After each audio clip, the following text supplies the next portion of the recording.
அஸ்ஸலாமு அலைக்கும் வரஹ்மத்துல்லாஹி வபரகாத்துஹு. கண்ணியமிக்க முஃமினீன்களே, எல்லா ஞானத்தினுடைய ஊற்றாக குர்ஆன் அமைந்திருக்கிறது. பல்வேறு துறைகளை உள்ளடக்கிய இந்த குர்ஆன் ஷரீஃப் அது சொல்லித்தரக்கூடிய துறைகளிலே ஒன்றுதான் தஸவ்வுஃப். சொல்லித்தரக்கூடிய துறைகளில் ஒன்று என்று சொல்வதை விட அது சொல்லித்தரக்கூடிய துறைகளில் எல்லாம் மிக மிக உயர்ந்தது தஸவ்வுஃப். தஸவ்வுஃப்ங்கிற வார்த்தை இருக்குத, இந்த வார்த்தைகளே தே என்பது தௌபாவை குறிக்கும், ஸ்வாத் என்பது சஃபாவுல் கல்ப் பரிசுத்தமான கல்வை குறிக்கும். அதே போல வாவ் மூணாவது வரக்கூடிய அந்த வாவ் என்பது விலாயத்தை குறிக்கும். நாலாவது உள்ள ஃபா என்பது ஃபனா அல்லாஹுவில் தன்னை அர்ப்பணிப்பதை குறிக்கும் என்று இந்த தஸவ்வுஃபினுடைய வார்த்தையை பற்றி சொல்வார். குர்ஆன் ஷரீஃப் இந்த தஸவ்வுஃப் என்பதற்கு தஸ்கியா என்று பெயர் சொல்லும். அல்லாஹு தஆலா குர்ஆன் ஷரீஃபிலே சில காரியங்களை ஒரு பொருள் மீது சத்தியமிட்டு சொல்வான். உதாரணமாக ஒல் அஸ்ர், காலத்தின் மீது சத்தியம் என்று சொல்லி, சிலது 2 பொருள் மீது சத்தியம் இடுவான், சிலதை 3 பொருள்கள் மீது சத்தியம் இடுவான். அதிகபட்சமாக 4, 5 பொருள்கள் தான். இவைகளின் மீது சத்தியமிட்டுத்தான் அல்லாஹு தஆலா பின்னால் உள்ள செய்திகளை சொன்னான். ஆனால் 11 பொருள்கள் மீது சத்தியமிட்டு அல்லாஹ் ஒரு செய்தியை சொன்னான். வஷ்ஷம்ஸி வதுஹாஹா வல் கமரி இதா தலாஹா வன்னஹாரி இதா ஜல்லாஹா என்று 11 பொருள்கள் மீது சத்தியமிட்டு அதற்கு பிறகு சொன்னான், கத் அஃப்லஹ மன் ஸக்காஹா, யார் தங்களுடைய கல்பை பரிசுத்தப்படுத்திக் கொண்டார்களோ அவர்கள்தான் வெற்றி பெற்றார்கள். வகத் ஹாப மன் தஸ்ஸாஹா, யார் கல்பை அழுக்காக்கி கொண்டார்களோ அவர்கள் நஷ்டப்பட்டு விட்டார்கள் என்று அல்லாஹ் தஆலா சொன்னார். இந்த உலகத்திலே குர்ஆன் கண்மணி ரசூலுல்லாஹி ஸல்லல்லாஹு அலைஹி வஸல்லம் அவர்களை இந்த உலகத்தில் அனுப்பியதனுடைய நோக்கத்தை குர்ஆன் சொல்கிறது. ஸல்லல்லாஹு அலைஹி வஸல்லம் எதற்கு இந்த உலகத்தில் நபியாக அனுப்பப்பட்டார் என்று சொல்லும் பொழுது, யுஸக்கீஹிம், அவர்களை பரிசுத்தப்படுத்துவார்கள், அவருடைய கல்வை பரிசுத்தப்படுத்துவார்கள் என்று அல்லாஹு தஆலா அதனுடைய நோக்கத்தையும் சொல்லி காண்பிக்கிறார்.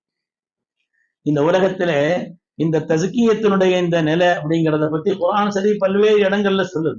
பிரபலமாக சொல்வதாக இருந்தால் அதற்கு மூசா அலைஹிஸ்ஸலாம், கிதர் அலைஹிஸ்ஸலாமுடைய சம்பவம். மூசா அலைஹிஸ்ஸலாம் பெரிய நபி, உலகத்தில் வாழ்ந்த நபிமார்களிலே 3வது ஆள் மூசா அலைஹிஸ்ஸலாம். முதலாவது கண்மணி ரசூலுல்லாஹி ஸல்லல்லாஹு அலைஹி வஸல்லம், 2வது ஹஜ்ரத் இப்ராஹிம் அலைஹிஸ்ஸலாம் அவர்கள், 3வது கலீமுல்லாஹி மூசா அலைஹிஸ்ஸலாம். அப்படி நபிமார்களில் மிக உயர்ந்த, முர்சலீன்களில் உயர்ந்த, உலுல் அஸ்ம்களில் ஒருவரான ஹஜ்ரத் மூசா அலைஹிஸ்ஸலாம் அவர்களை அல்லாஹு தஆலா ஹிவ்ர் என்ற ஒரு இறைநேசரிடத்திலே, அவங்க நபிங்கிறத விட வலிங்கிறதா உலகத்துல குர்ஆனுடைய ஆயத்தை கொண்டு விண்ணான விளக்கம் சொல்வார்கள். அவங்களிடத்துல போய் பாடம் படிப்பதற்கு அனுப்பினான் என்று சொன்னால் இது என்ன நிலை? இது ஒரு பெரிய நபி, அவங்க ஒரு வலியை தேடி போகணுமா? எல்லா நபிமார்களும் வலிமார்கள் தான், அது வேற விஷயம். ஆனால் இங்கே அல்லாஹு தஆலா குர்ஆனுடைய சம்பவம், அல்லாஹு தஆலா அனுப்பினான், நீங்கள் போய் என்ன செய்யுங்க, மஜ்மஉல் பஹ்ரைன், 2 கடல்கள் சந்திக்கக்கூடிய அந்த இடத்திலே ஒருவரை நீங்கள் பார்ப்பீர்கள். அவர்கள் ஃபவஜதா அப்தம் மின் இபாதினா ஆதினாஹு ரஹ்மத்தம் மின் இன்தினா வஅல்லம்னாஹு மின் லதுன்னா இல்மா. குர்ஆனுடைய ஒரு வார்த்தை. நம்முடைய உலகத்திலிருந்து அவருக்கு நாம் ஞானத்தை அளித்திருக்கிறோம், கல்வியை வழங்கியிருக்கிறோம், நீங்க அவங்கள்ட்ட போய் பாடம் படிச்சுக்கங்க அல்லாஹு தஆலா சொன்னார். முதலாவது விஷயம் இந்த ஆயத்தில் என்ன சொல்றாங்கன்னா, ஆன்மீகம் என்பது தேடப்படுவது. என்ன முசாகள் தேடி போனாங்க, அது தேடப்படுவது, வந்து கிடைப்பது அல்ல, தேடப்படுவதன் வழியாக கிடைக்க பெறுவதுதான் ஆன்மீகம் என்று சொல்வார். இதுல மூசா அலைஹிஸ்ஸலாம், ஹித்ர் அலைஹிஸ்ஸலாமுடைய சம்பவத்தில் ஆக மொத்த ஒரு செய்தி தான். சம்பவங்கள் 3 சம்பவம் நடந்துச்சு. 3 சம்பவம் நடந்துச்சு. மூசா அலைஹிஸ்ஸலாம் போன உடனே குர்ஆனுடைய வார்த்தை நீங்க அந்த தர்ஜுமாவை எடுத்து பார்த்தாலே அது தெரிஞ்சு போகிற என்ன 3 சம்பவம் வரிசையா வருது. அதற்கு மூசா அலைஹிஸ்ஸலாம் ஹித்ர் அலைஹிஸ்ஸலாம் சொல்லுவாங்க, ஏங்க நீங்க சரிப்பட்டு வராது, நம்ம கூட வர முடியாது, உங்களால பயணம் செய்யறதுக்கு உங்களுக்கு அந்த அளவுக்கு இல்ல நான் ஒன்றும் சொல்ல மாட்டேன், உங்களுக்கு சபர் பத்தாதங்க நீங்க நம்ம கூட வர்றதுக்குன்னு சொன்னாங்க. ஏன்னா நீங்க படிச்ச அந்த பஹர் அது ஷரியத்தினுடைய பஹர், ஷரியத்தினுடைய கடல். இது வந்து தஸவ்வுஃபினுடைய கடல் இது. அதனால இது 2 அந்த அளவுக்கு நேர் ஒத்து போகாத. அதாவது ஷரியத் இல்லாம இதையும் கொண்டு போக கூடாது. ஷரியத் இல்லாம சில பேர் தஸவ்வுஃப் அப்படின்லாம் ஏத்துக்கிற முடியாது. ஷரியத்தினுடைய முழுமையை பேணித்தான் தஸவ்வுஃப் என்பது வர வேண்டும்.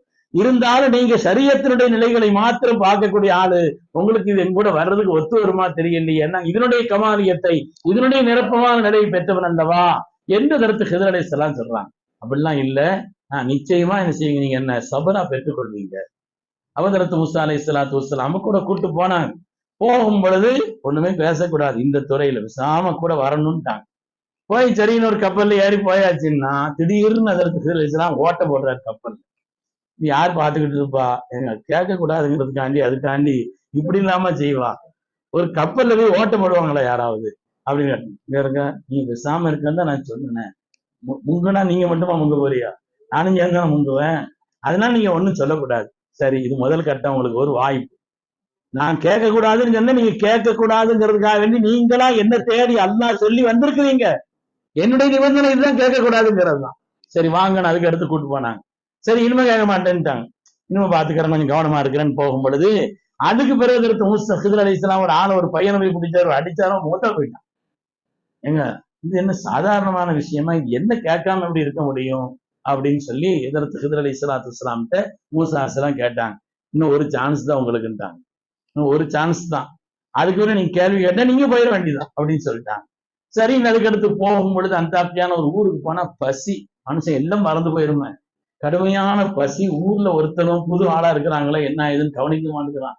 ஒரு இடத்துல சாப்பிட போறதுக்கு உண்டான ஒரு சூழல் வசதி அப்படி ஒரு சூழலும் இல்லை. சாப்பாடு கேட்டும் பார்த்தாச்சு, ஒருத்தரும் தர்ற மாதிரி இல்லை. இதுல வாங்க வாங்க, இந்த சோத்தை கொஞ்சம் சரிஞ்சிருக்குது, இது எழுப்போம் பாருங்க, ஏதாவது ஒரு கூலி வாங்கிட்டு கூட செய்யலாம், ஏதாவது சாப்பாடு பாரமா தரணும் அப்படின்னு சொல்லிட்டாவது செய்யலாம். ஒண்ணும் செய்யாம நீங்க போய் சோத்தை இரு சாஞ்சு கிடந்தா நமக்கு என்ன, எப்படி இருந்தா என்னன்னு சார் பாருங்க, இதுதான் கடைசி பயிர வேண்டிதான் சொல்லிட்டாங்க. இதுல இந்த 3 சம்பவங்கள் ஒவ்வொன்றிலையும் பெரிய நுட்பங்கள் இருக்கிற தப்சீர்ல இதுல பக்கங்களாக எழுதுகிறார். இதுல இருந்து பெற வேண்டிய பாடத்தை, ஆன்மீக ஞானத்தை அல்லாஹ் அனுப்பியது அல்லவா. உலகத்துல ஏதோ அந்த கதை இந்த கதைங்கிறது மாதிரி உள்ள கதை அல்லவா, இல்ல கதை அல்லவே இது, அல்லாஹ் தஆலா அனுப்பியது. இதுல விஷயம் என்னன்னு சொன்னா, கப்பல்ல ஓட்ட போட்டவன்னு ஆட்சேபிச்சீங்களா இல்லையா? அல்லாஹ் தஆலா உங்களுடைய பிறப்பிலே உங்களுடைய தாயாருக்கு வகை அறிவித்தானே, வஹைனா இலா உம்மி மூஸா நர்திஹி ஃபைதா ஹிஃப்தி அலைஹி ஃபஅல்கீ ஃபில் யம். ஒரு பலகையில வச்சு நீங்க கொண்டு போய் நைல் நதியில போடுங்க அல்லாஹ் சொன்னானே, அந்த நேரத்துல உங்களுக்கு காப்பாத்தினது யாரு? திரும்பி பாருங்க, நீங்க திரும்பி உங்களை பாருங்க. அல்லாஹுடைய உத்தரவுகள் காரணத்தினால போட்டாங்க, அல்லாஹ் தஆலா காப்பாற்றினான் என்பது மாத்திரமல்ல, உங்களை ராஜபவனிடத்திலே உங்களை உட்கார வச்சு அல்லாஹ் தஆலா வளர்த்து ஒரு நபியாக்கி திருப்பி கொடுத்தான். நீங்க அது மாதிரி ஒரு சம்பவம் தானே, அல்லாஹ் சொல்லி இருக்கிறான் கேட்க கூடாதுன்னு சொல்லிட்டு நீ கூட வந்திருக்கிறீங்க, கேட்கலாமான்னு. அதே மாதிரி நான் ஒரு பையனை அடிச்சேன், சரி கேட்டீங்க, நீங்க ஒரு ஆள் அடிச்சீங்களே தெரியுமா? நீங்க ஒரு ஆள் அடிச்சீங்களே, அவனை அடித்தவன் அவன் போயிட்டான், அவன் சட்டுன்னு ஆயிட்டான். அப்படி நீங்க போட்டு நீங்க என்ன செய்ய அங்கிருந்து மதியம் போயிட்டீங்களே, உங்களுக்கு ஒரு சம்பவம் நடக்கும் போது அது உறுத்தம் இல்ல, தெரியாம தான் நடந்துச்சு, அடிச்சதுல இறந்துட்டா அது வேற விஷயம்.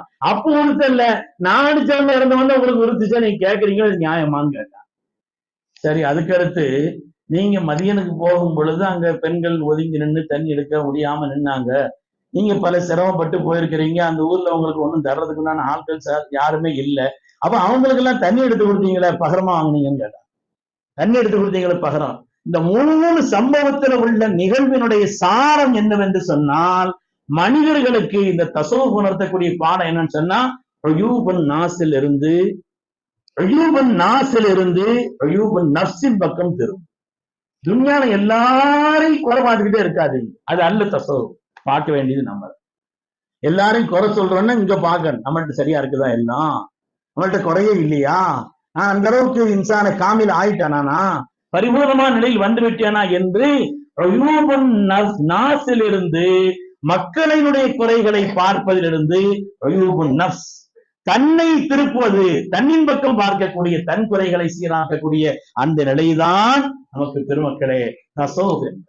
அல்லாஹ் தஆலா குர்ஆன் ஷரீஃபிலே அதைத்தான் வெற்றிக்குரிய வழி என்று சொல்கிறான். கண்மணி ரசூலுல்லாஹி ஸல்லல்லாஹு அலைஹி வஸல்லம் அவர்களை இந்த உலகத்திலே அனுப்பியதனுடைய நோக்கம் தஸ்கியத் என்று அல்லாஹ் தஆலா சொல்லி காண்பிக்கிறான். எனவே அதனுடைய நிலையே இதுதான். அஸ்ஸௌமு லி, நோன்பு எனக்கு சொந்தம். ஏங்க அல்லாஹ் சொன்னான்? ஹஜ்ஜு அல்லாஹ்வுக்கு தான் சொந்தம், தொழுகை அல்லாஹ்வுக்கு தான் சொந்தம். நோன்பு அல்லாஹ்வுக்கு ஏன் சொந்தம்னு சொன்னா, நோன்பை பொறுத்தவரையிலே நாம எந்த விதமான யாருடைய முகதாசனையும் கிடையாது. இதுல நமக்கு ரப்புக்கு மாத்திரம் உள்ள தொடர்பு தானே, அல்லாஹுவை பயந்து தானே. எப்படிப்பட்ட நிலையில இருந்தாலும், கடுமையான வெயிலா இருக்குது, அதனால கடுமையான வெயிலா இருக்குது, எல்லாம் சரிதான். எந்த வெயிலா இருந்தாலும், எப்படிப்பட்ட சூடா இருந்தாலும், அல்லாஹ் தஆலா அந்த ரமலானை மாத்தி மாத்தி வச்சிருக்கிறான். சில நேரங்களில் குளிர்காலத்துல வரும், வெயில் நேரத்துல வரும், எந்த நிலையில வந்தா நாம இங்க இப்படி இருக்கிறோம். சில நேரங்கள்ல 22 மணி நேரம் நோன்பு பிடிக்கிறாங்களாம், சில இடங்கள்ல எல்லாம் எப்படி இருக்கும் அது.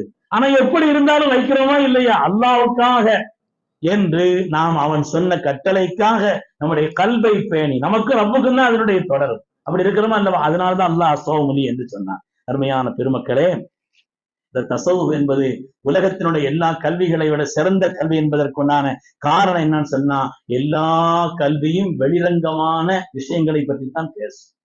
ஆனால் இந்த தசவுப் என்பது நஃப்ஸினுடைய நோய் என்ன, அதற்குள்ள இலாஜ் என்ன, அதற்குள்ள மருந்து என்ன, நஃப்ஸ் என்னென்னலாம் நோய் ஆட்படும், அந்த நோய்க்குண்டான நிவர்த்தி என்ன செய்வது, அதை பரிசுத்தப்படுத்துவதற்கு என்ன செய்வது என்பதை பற்றி பேசக்கூடிய அந்த துறையும் அந்த இயலும் தான் தசவுஃபினுடைய துறை. நோம்புல செய்தான் அடிச்சு போட்டாச்சு, ஒரு செய்தான் ஒண்ணும் செய்ய மாட்டான், இல்லை செய்ய மாட்டான். ஆனா சேட்டையெல்லாம் நடக்குது சத்து பல இடங்கள்ல சொன்னா செய்தான் போனாலும் அதை விட இன்னொருத்தர் இருக்கிறானே, அது யாருங்க? செய்தானுக்கு எடுத்தது யாருங்க? செய்தான துன்யா கூட கெடுக்கிறான், செய்தான யாருக்கு எடுத்தா? நீ யாருப்பா, நீ பெரிய ஆளுப்பா, நீ போய் அவனுக்கு ஆதமுக்கு செஞ்சாச்சுன்னு சொல்லி அல்லாஹ் சொன்னாங்கிறதுக்கான செய்திய, நீ யாரு, அந்தஸ்து என்ன, கீர்த்தி என்ன, மகத்துவம் என்ன அப்படின்னு அவன் நஃப்ஸ் அவனை சொல்லிச்சா இல்லையா? சொல்லுனால்தானே வீழ்ந்தான். அப்ப நஃப்ஸ் என்பது மனிதனை வீழ்த்தக்கூடியதுல உச்சகட்டமான ஒரு நிலையை கொண்ட. அதனால் அந்த நஃப்ஸினுடைய அழுக்காறுகளை, நோய்களை, பிரதானமானது 3 தாங்க: பெருமை, பொறாமை, பேராசை. எந்த பாவம் நடந்தாலும் அதனுடைய தொடக்கம் பாருங்க, கொலைன்னு இருக்கும். அந்த கொலைன்னு தொடக்கத்துல என்ன நடந்துச்சுன்னு பாருங்க. தொடக்கத்துல பொறாம இருந்திருக்கும், இதுதான் என்ன செய்யும், அங்க போய் முடியும். பேராசை இருந்திருக்கும், அங்க போய் முடியும். பெருமை யார் அதை காட்டுறதுக்கு உண்டான நிலை, அது அங்க போய் முடியும். பெரிய பெரிய துன்யாவினுடைய எல்லா பாவங்களுக்குமான காரணமாக இவைகள் தான். இந்த பொறாமை தான், இந்த பேராசை தான், இந்த பெருமை தான், இதுதான் உள்ளடங்கியது. எனவே அதை அந்த நஃப்ஸினுடைய அழுக்காறுகளை போக்கி அந்த நோயை நிவர்த்தி செய்வதற்கு என்னென்ன மருத்துவம் அதற்கு தேவை என்று பேசக்கூடிய துறையாக தசவுப் இருக்கிற காரணத்தினாலதான் அந்த தசவுப் என்பது இருக்கிற இல்முகள்ல ஆக உயர்ந்தது என்று சொல்லுவார். என்ன அல்லாஹ் சைத்தானுடைய சூழ்ச்சியை பற்றி சொல்லும் பொழுது கூட இன்ன கைத சைத்தானி காணம் தஈஃபான்னு குர்ஆன் வருது. சைத்தானுடைய சூழ்ச்சி இருக்கிறது கொஞ்சம் பலகீனமானதுதான். சைத்தான் சொல்லி பார்ப்பான், சரின்னு விட்டுருவான். அவன் நஃப்ஸ் விடாது.